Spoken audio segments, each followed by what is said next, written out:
Hello again, everyone. Give us a hello. Oh, what's that? You've got your travel buddy there. I've got my travel buddy. If you haven't got a travel buddy, it's okay. But if you haven't, grab them if you can. This one's Peter. If you don't know from yesterday, this is Peter. He's my travel buddy. We're going to go on a field trip today across the world to Greece. And we're going to talk about myths and gods in the wonderful country of Greece, which is in Europe, in the Aegean Ionian Seas. It's going to be really fun. We're traveling. Is everyone from Corby? Give me a hands up or a thumbs up or a wave if you're from Corby. We're not from Corby. Give me a hands up or a wave or a cheer if you aren't from Corby. Yeah. If you are from Corby, give me a cheer or a wave. If you're not from Corby, give me a cheer or a wave. Woo! There you go. We got it. We got everyone. We got everyone on board. That's absolutely fine.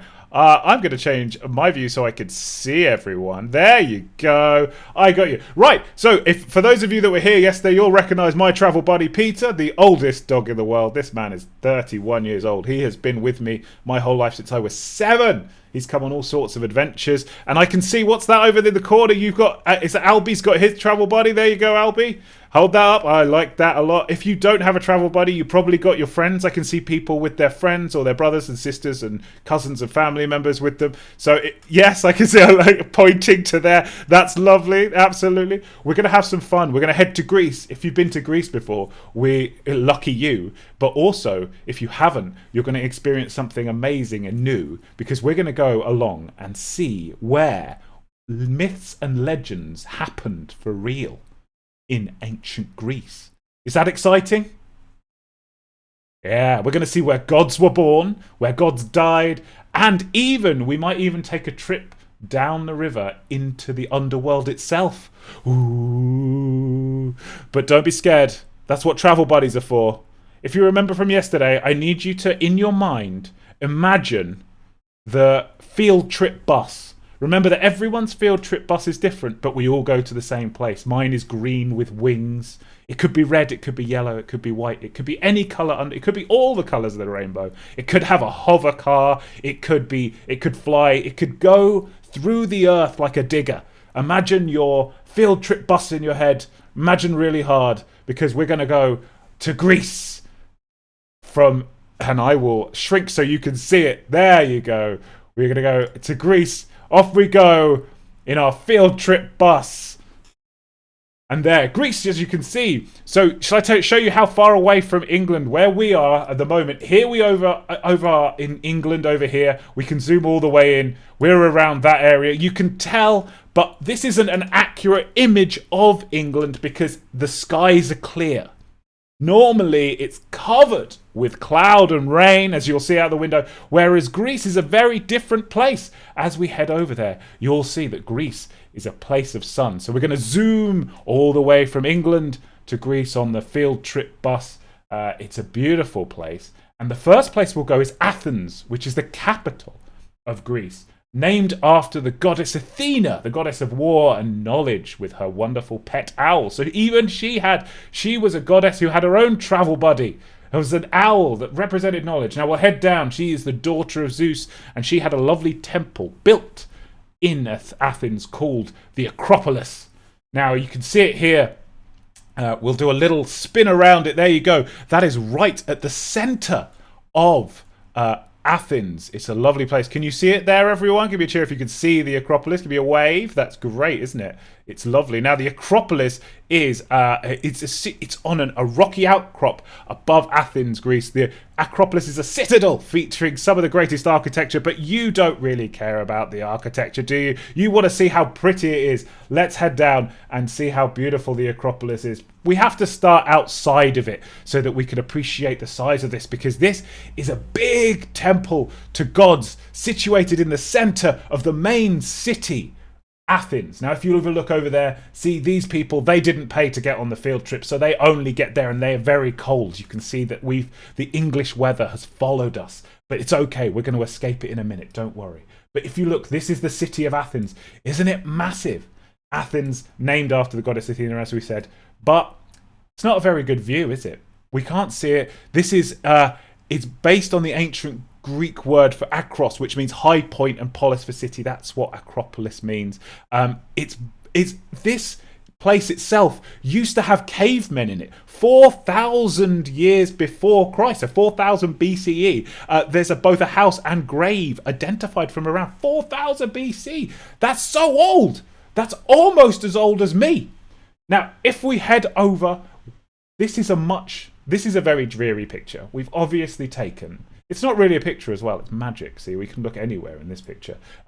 If we take a little bit of a blow, we can get rid of all of those clouds. So suck in the air, go all together now. I'm going to count to 3 and I want you to blow away those clouds, okay? 1, 2, 3.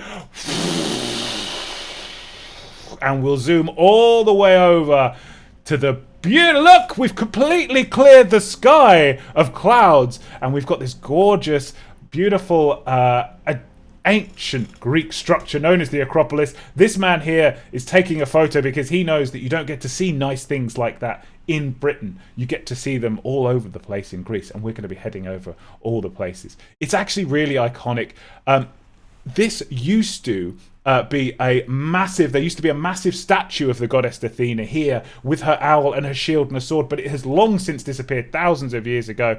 It took so long to get the marble. So the things this is built out is marble, not the little marbles that you play with, but giant slabs. As you can see here, we'll look around. There's lots of other buildings around here as well, which are all different temples. Over there is the temple of Hermes, the messenger, not the courier service. They are over there. That's actually where your parcels come from. That's why it takes a lot longer, and sometimes they get delivered to your roof.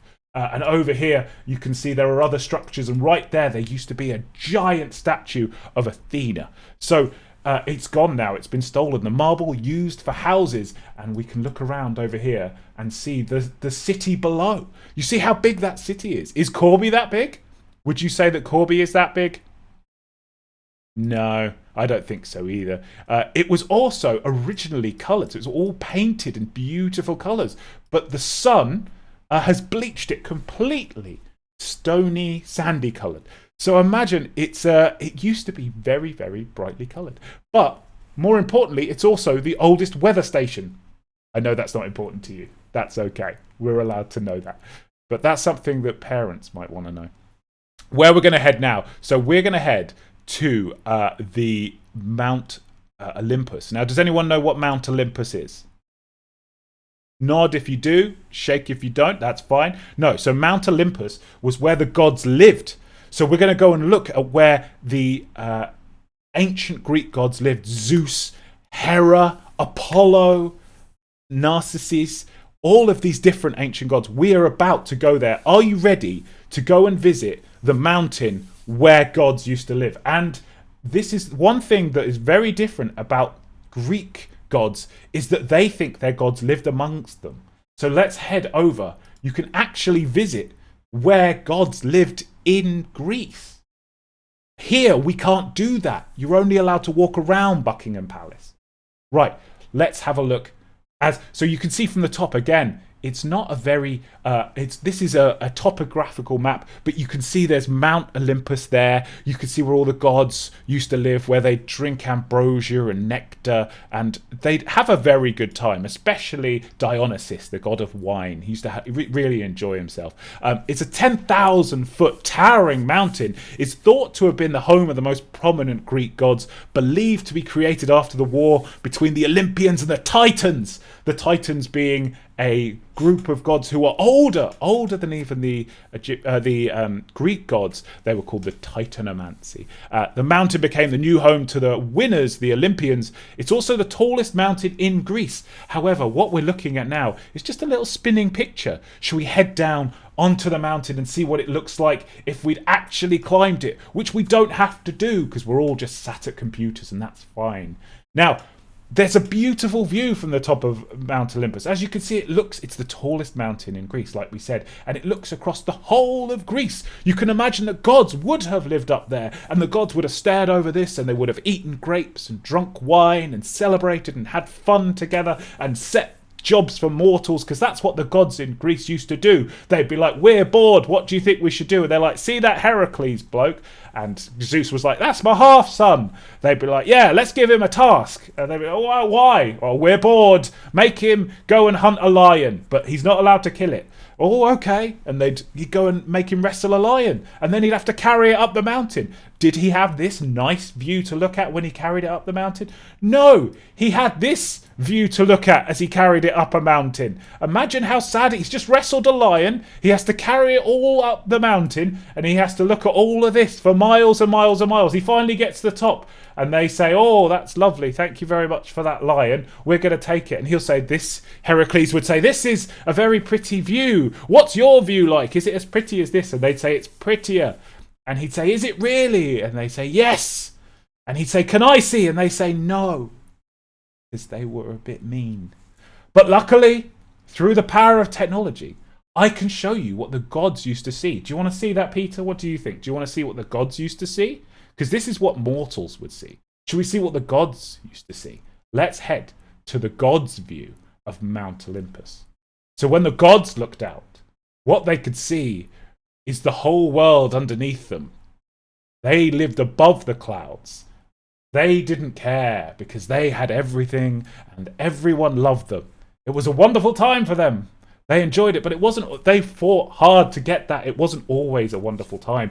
The history of the Greek gods is rich and deep and strong and scary in some places. But what we're going to do now, in England, we're a Christian country, so we have Christian gods and Jesus, and that's all comes from the Bible. Whereas over in Greek religion, the original Greek religion, because Greece is now a Christian country as well, the original Greek religion, they had fights and battles and heroes and all these different things. And we're going to get to see where Zeus, who was the leader of the Greek gods, was born. The Mount Ida, which is in Crete. It's actually an island off the coast of Greece. What do you think of this view? Is this a pretty view? Do you like this? Yeah? You look across this. Look over there. Those people there, those are the gods taking a rest. Look at them. Not as great as they used to be. You can see that they have been buying most of their clothes from Mountain Warehouse, but it's got 20% discount, so why not? Gods have got to be frugal as well. Let's head over to Mount Ida, where the leader of the gods, Zeus, was born. He was hidden from his father. I'll tell you the story of it. So this is Mount Ida. It's mentioned in Greek mythology, and it draws out the image of Zeus. He is, after all, the king of the gods. However, even Zeus suffered rough beginnings, as goes the tale of Mount Ida. Titan Kronos, fearful of a prophecy that predicted his own offspring overthrowing him. His offspring are his kids. So it would be like you getting your mum and dad out of the house and taking over, getting all those bills. You know you're looking forward to that. Getting any takeaway anytime you like. Who's having chocolate for dinner every day? Zeus is. That's what he wanted. Titan Kronos was fearful of that prophecy. He predicted his own offspring overthrowing him for the throne of the world. He began eating all of his children because he was this giant and his children were only small, and he was eating them like jelly babies. So Zeus's mother, Rhea, then stashed him in a cave, the Idion cave on this mountain. So here we're at Mount Ida now. This is where it all went down. This is where Rhea hid Zeus. But again, that is a nice picture of a map, but let's see what it actually looks like from the top. We'll zoom all the way in and we'll see what it looks like. So this would have been the view that Rhea had. She's holding little baby Zeus with his tiny little thunderbolts in his hands, and she's going, no, Kronos, don't! And she's looking around. She's like, where can I hide him? Where? I am on this desolate shale-covered hill. Where will I hide him? So she looks around. She looks around the whole mountain. Where does she look? Peter, where do you think she looks? What do you think she found?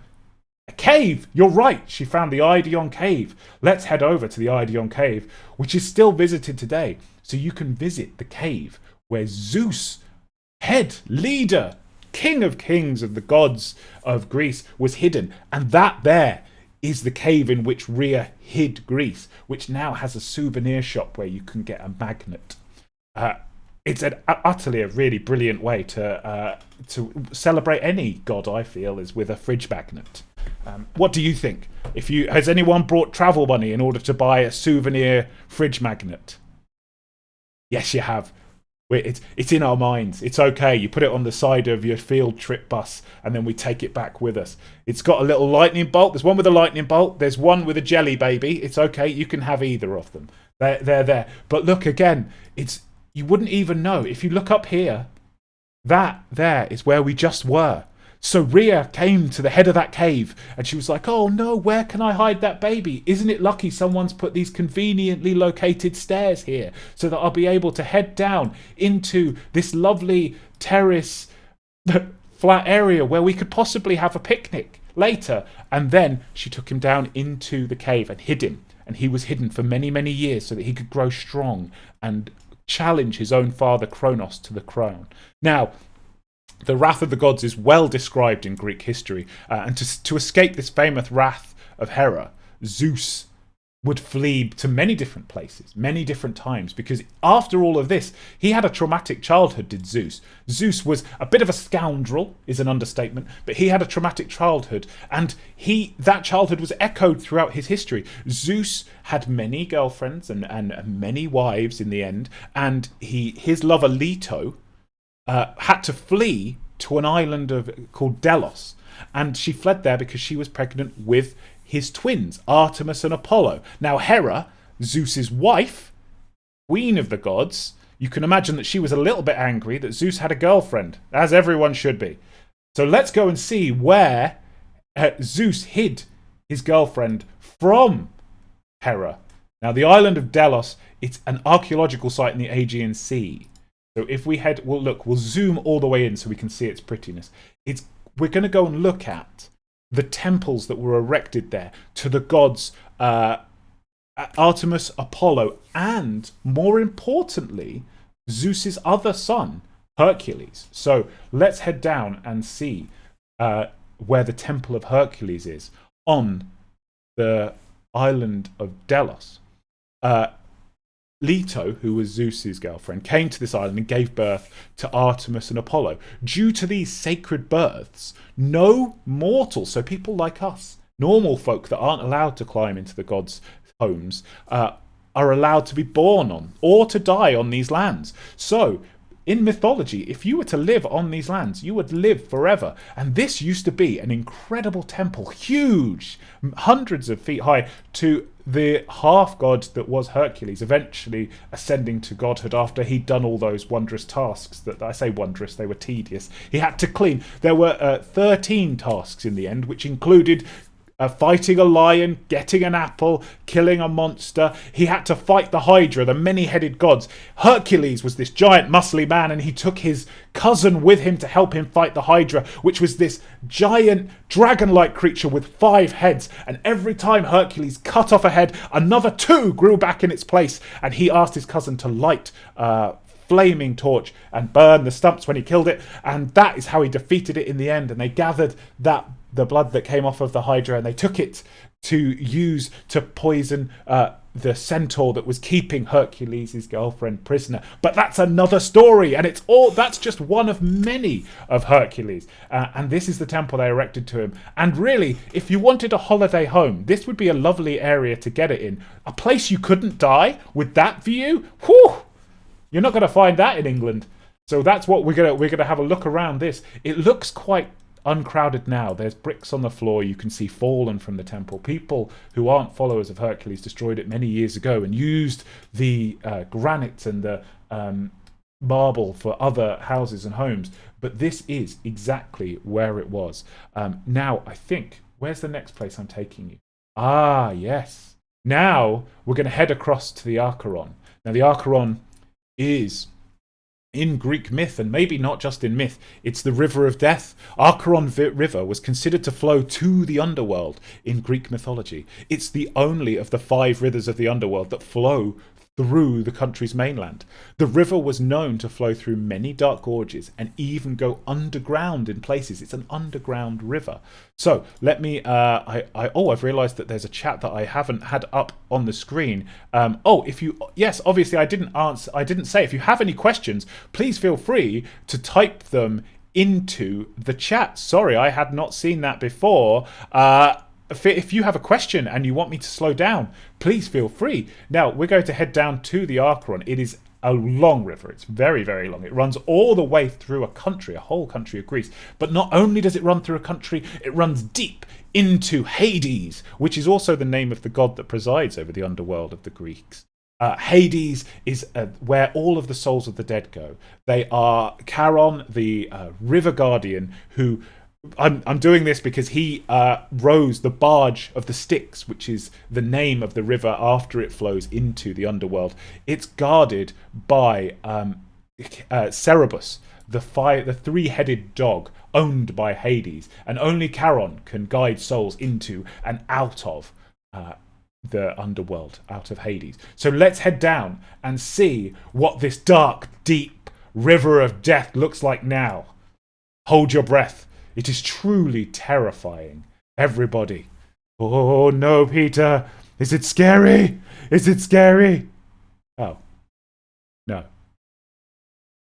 Quite pretty. I think I'd like to fish there. Wouldn't you? Wouldn't you like to? I can just... can you feel it already? You can feel the waters lapping against your feet. Over there, see that there? That is a tiny cave that takes the river down into the deepest, darkest world of the underworld. And if we turn around, we can see even more of the river. And oh no! Deep underworld souls, tormented, definitely scared of heading off into the Hades. Or sightseers enjoying a lovely area of water. But this was what the Greeks believed. And we say believed, but we don't know, because they even erected a temple to necromancy. Now, I don't know if you know what necromancy is, but it's where you talk to the dead. This is the Necromanteo Archeron. So it was a temple raised in order to celebrate Hades, who was god of the underworld. And we'll head down there. This is thousands of years old, so we'll go and have a look at it. Again, it looks like a pretty little vineyard. It looks like a lovely place.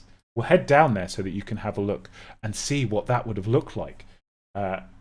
If you know, some of you I can see know who Hades is. Again, these terrified souls here, they don't know what's coming. They don't know what's coming. They just think they're having a lovely holiday. But this is a temple where they believe they could raise the undead. They could speak to their ancestors.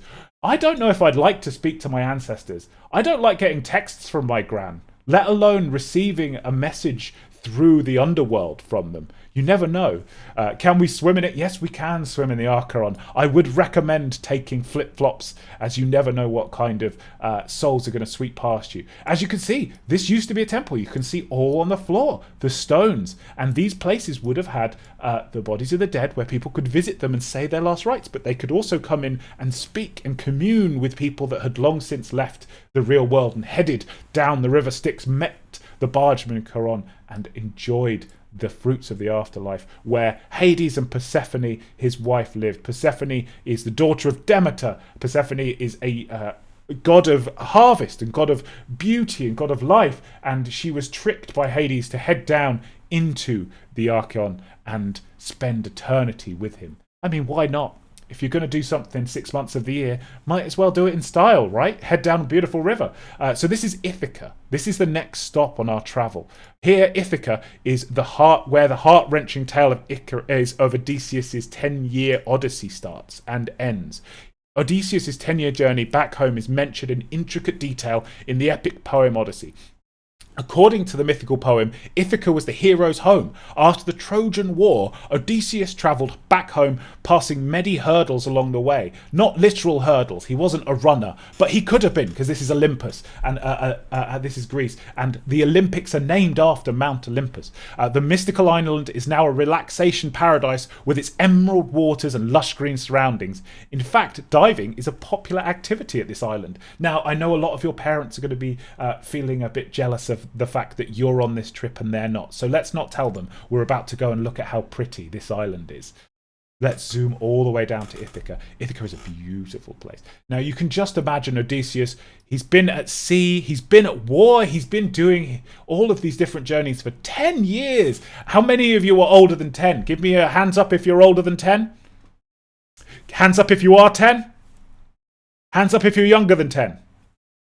So Odysseus travelled for longer than you've been alive. Can you imagine someone being out to sea for longer than you've been alive? They don't get a magic trip a field trip bus. All they get is a rickety ship, salt beef, and other sailors who are like, "Yar, we are almost home, matey." And he's like, "Are you sure? I think we took a wrong turn just around Crete." They're like, "It's okay, just another 5 years." "Oh, okay. I didn't bring enough salted peanuts, but I'll enjoy it." So then you're coming back, you're heading along the sea, and you come back to this beautiful view of your island of Ithaca. It's been 10 years. You come back on the Odyssey, and you see this man's bum. I mean, come on. That's not what you need to see, is it? That's not what you want to be greeted by after 10 years. 10 years at sea, and that's the first thing you see. Oh, Jesus. I've seen enough moons. I don't need to see any more, thank you. That's the thing.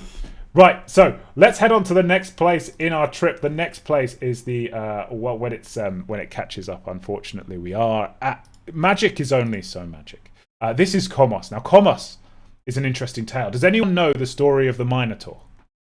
Has anyone heard of Minotaurs before? Yeah? Good. Minotaurs, half man, half bull, the top half bull, most of it man, other than that. It wasn't confirmed how many of each. Now, the tale of the Minotaur is an interesting one. Knonos is believed to have been the capital of King Minos' empire. So Minos was a king. The king was blessed or cursed, depending on what you decide, with a child who has the body of a man and the face of a bull.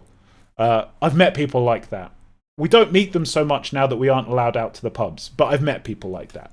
Out of embarrassment and for safety, the child was locked into a labyrinth. Has anyone heard the story of the labyrinth? It's exactly. The labyrinth was this fantastical creation of a great architect, and Minos created this for his son to live in. And then he sent the architect in there with his son, Icarus, who the architect built wings for Icarus to fly, and unfortunately he built the wings out of feathers and wax, and he flew too close to the sun. The wax melted and he fell. People think that story is about not trying, but what that story is about is trying until you win, because the architect still made it safely on his wings made of wax and feathers. That story is about trying to fly to the sun, not failing to fly to the sun.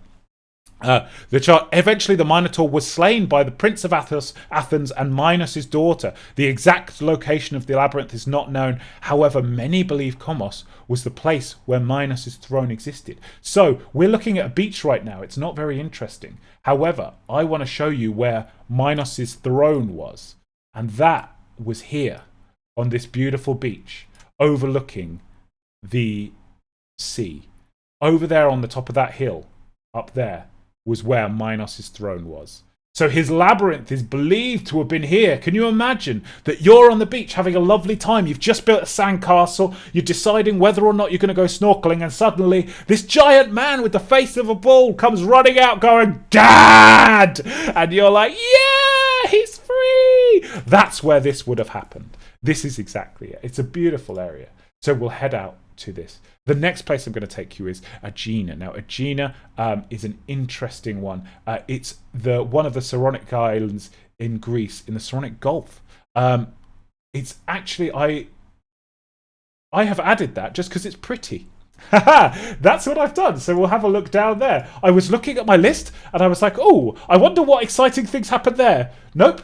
It's just very pretty. So we're going to have a look at the pretty view from the top of this. Look, that is the temple of Aegina there. It's just a beautiful view, and it's another example. We saw the Acropolis earlier, which was built in honor of Athena, the goddess of knowledge, the goddess of war. And here we have yet another example. This here was built for Zeus and Hera, so that every day the sun would greet them. This was apparently the island where the sun first hit Greece. Look at it. It's just a beautiful place. These ropes are not as old, though. They were put up just in case you fancied having a little workout every now and then. It's just a little skipping rope contest that happens in Greece once every year. That's not true. That's something I made up as a joke. Don't worry about that. But this was just a very pretty place to go. The next place I want to show you, I think I'm going to take you to Mitoria now.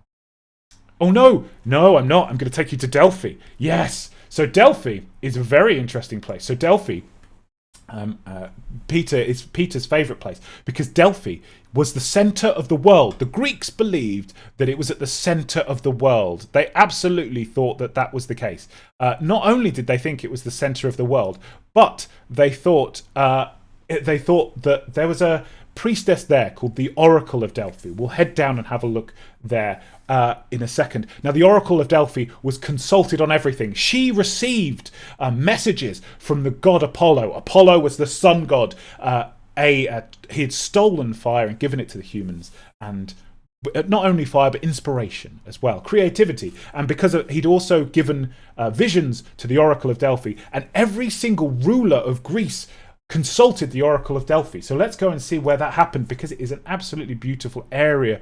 Now, this is a temple that not only existed 3,000 years ago, 2,000 years ago, but it existed 4,000 years ago for so long that it stopped being mentioned in any detail. Historians would say, oh, this is the Oracle of Delphi, and just assume that you knew what they were talking about because it was so famous. It would be like me saying, oh, you know who the Paw Patrol are. I don't know if that's true. They're not gods, by the way. Don't worship the Paw Patrol. They're just an underfunded government service. They're 3 dogs and a child. That's not who should be rescuing people at night. So this is us at the Oracle of Delphi. Here, you can very much understand why people would be able to believe they could communicate with their dogs. If we have a look with their gods, they can. If you have a look, it's just stunning. And down there, look, we'll zoom in a little bit. This is where people would sit, row upon row upon row of government officials. Imagine if our government were to sit on these stone benches here and listen to the Oracle of Delphi, the high priestess of Delphi in the middle, as she received messages from gods. So she'd have to be at the bottom saying, oh, Apollo says we should be good to each other. And the delegate would say, what else does Apollo say? Apollo says, get milk on your way home, honey. Oh, whoops, wrong chat. That's what she'd get all sorts of messages. And then she'd be like, laughing face emoji. It's not as funny when I read it out. She'd receive all sorts of messages from all over. And people used to come from all over the world to consult with the Oracle of Delphi. Look at how, and of course they did. If you've got a reason to go to somewhere as beautiful, yeah, I need to go talk to God. This is the place, isn't it? If you were going to talk to God, you'd want to go to a place that looked like this. You'd sit there, you'd have a sunbathe, text back and forth with God. Did you see the latest episode of Game of Thrones? LOL. This is the kind of place. It's also where it was filmed. But what we're going to do now is we're going to head into the centre of Delphi and see where people thought the centre of the world was. So they were considered, they talked to their gods here. They'd spoken to Apollo. He told them what Zeus wanted them to do. He told them how he wanted to rule the world. You've had your snack. You've said thanks, THX, kiss, kiss, kiss. Not too many. You don't want Zeus and Apollo to think you're needy. So you head over just to visit the centre of the world because you think, while I'm here, I've got to see the beautiful centre of the world. Yep. Yep, that's it.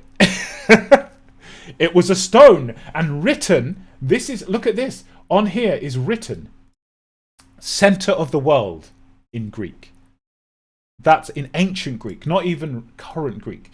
So I believe that it was a much bigger pillar.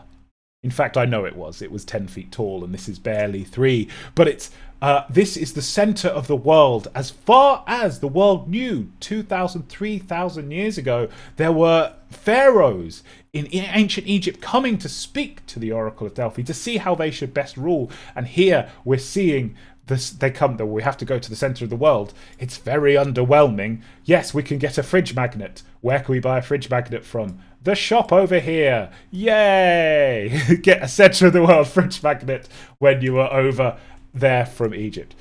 We are now heading off to, where are we going? Oh, now this is my favourite place in Greece, and I'm so happy to be able to take you to this. The thing is, this is a Meteora Monastery. Now, Meteora Monastery is very, very interesting because it's a rock formation where people decided to build.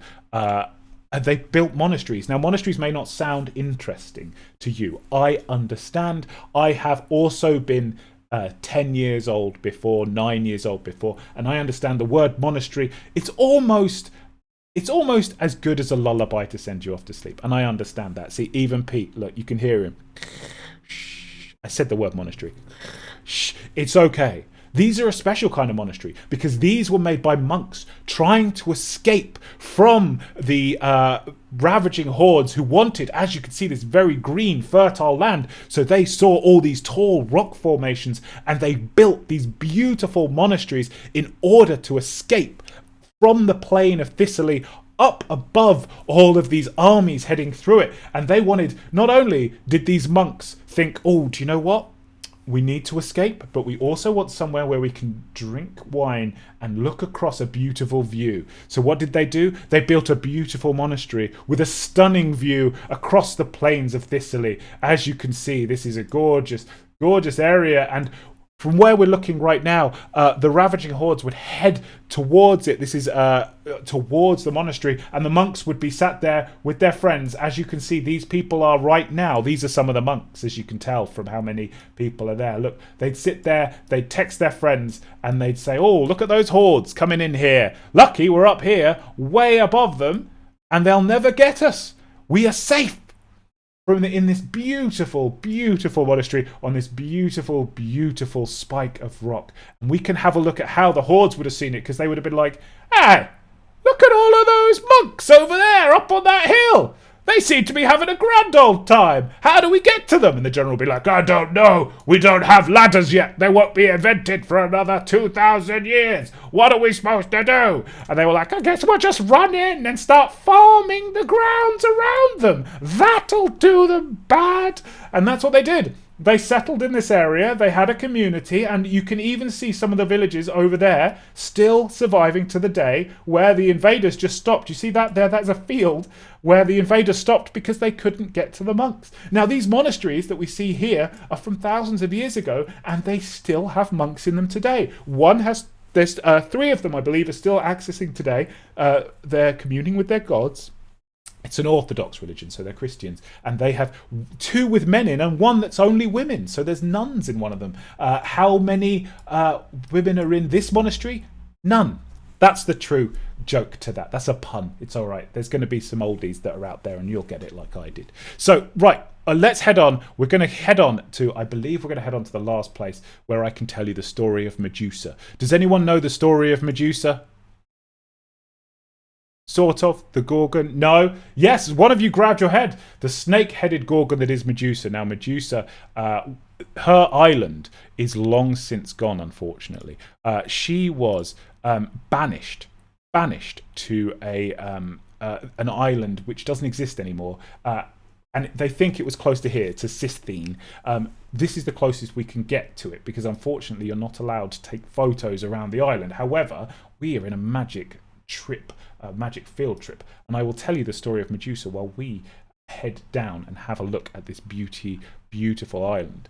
Many years ago, there was a beautiful woman called Medusa. She lived in a place called Athens in Greece. She was a very kind and obedient girl who obeyed all her Greek gods and goddesses. There were many pretty girls there, and Medusa was one of them. Every single day, Medusa boasted about herself. She said to the other people that she was the prettiest out of everyone in the whole world.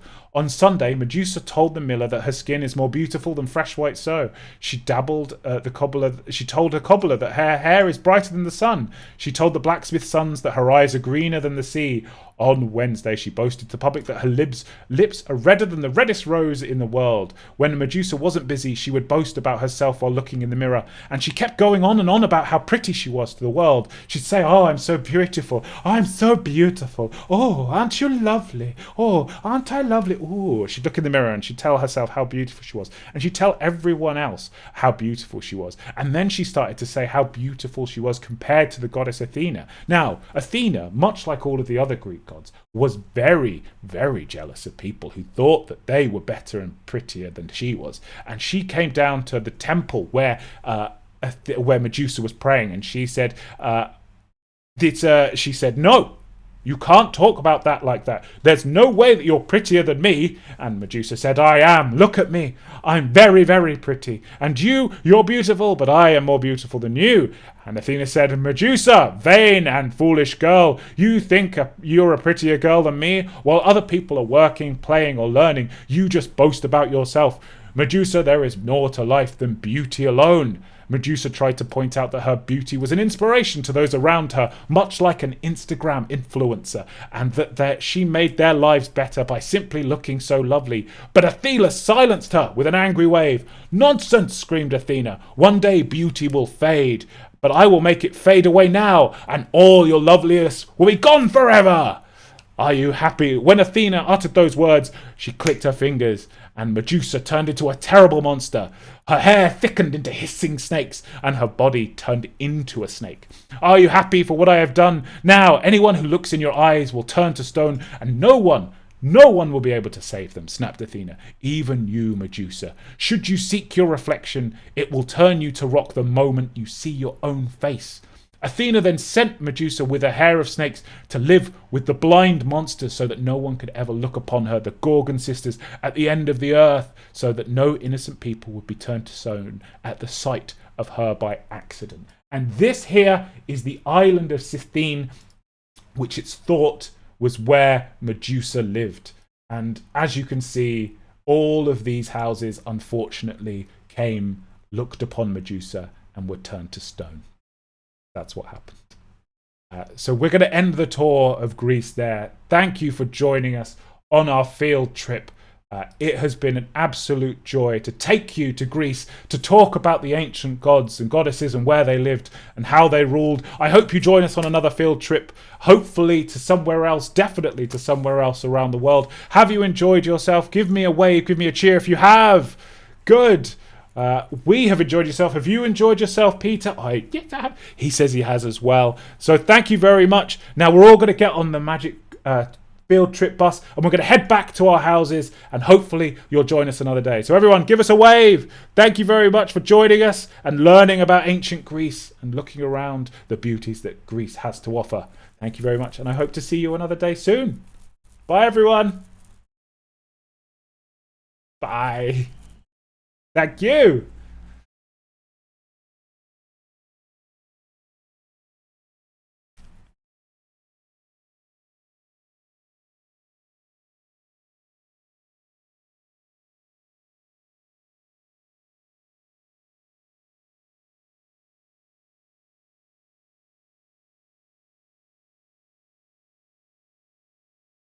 Okay. I can't.